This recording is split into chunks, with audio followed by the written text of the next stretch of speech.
His full name is Jose David Montez Hernandez.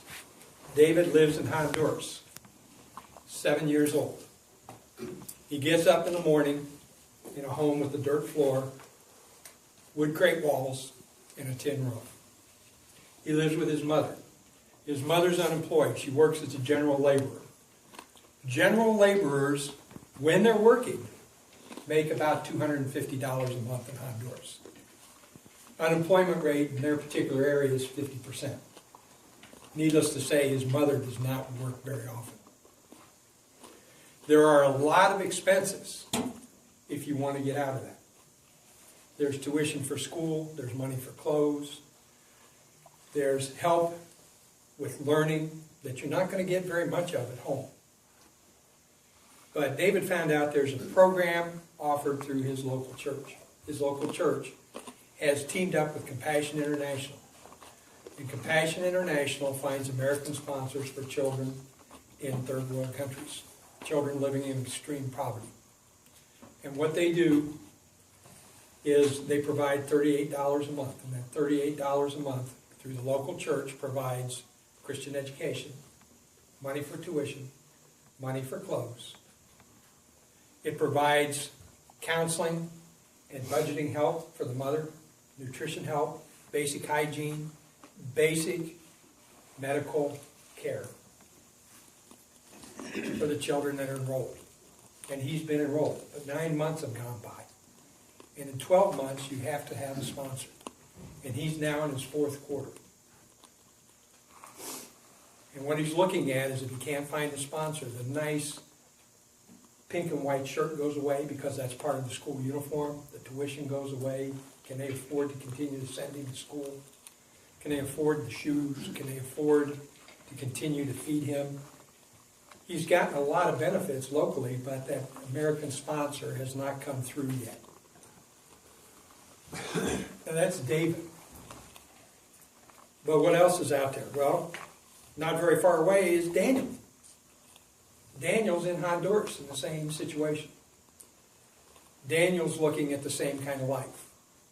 And in Honduras, the only other alternative is to join the gangs. And I don't know if you've heard the local news about the gangs in Honduras, but that's why the parents are sending Honduras children here, is to get them away from the gangs. Central America, you've got Samantha. South America, in Colombia, you've got Emmanuel. Emmanuel in Colombia has additional issues. This country is known as a high risk for child rights violations. And what does that mean? It means that the children are drafted into forced labor. It means that children are sold. You've got Melanie in Ecuador. You've got Aaron. And you've got more in Asia, and you've got more in Africa. And I wish this was the end of the cards.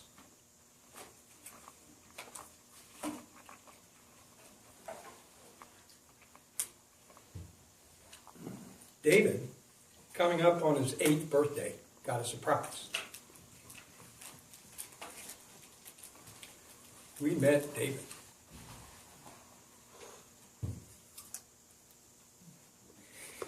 It's an interesting process. You put together a lot of family information, send it off. Within 21 days, you hear back from David. David does not speak a word of English. So how does he get back to you? Well, David sits down with the local folks and they ask him a lot of questions. And as David answers, they write the answers down in Spanish. The answers and the forms go back and are translated and sent to the American sponsors.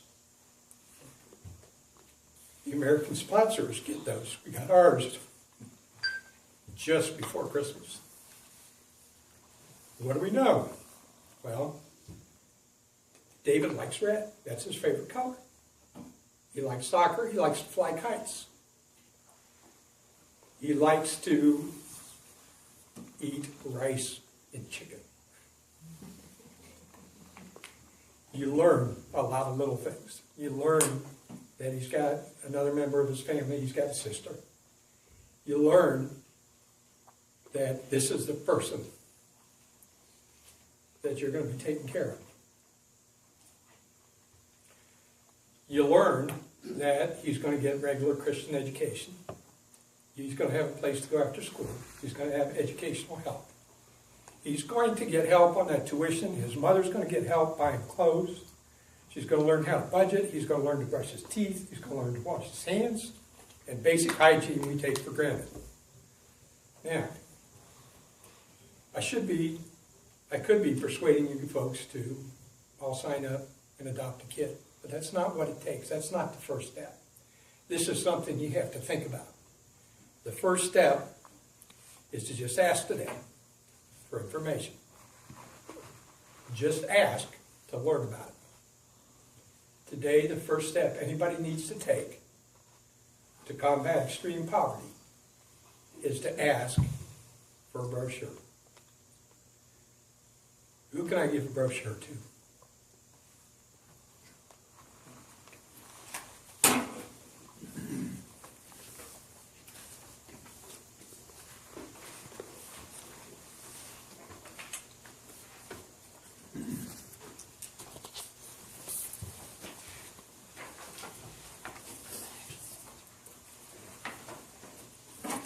And folks, that's your introduction to Compassion International, and what you might be able to do.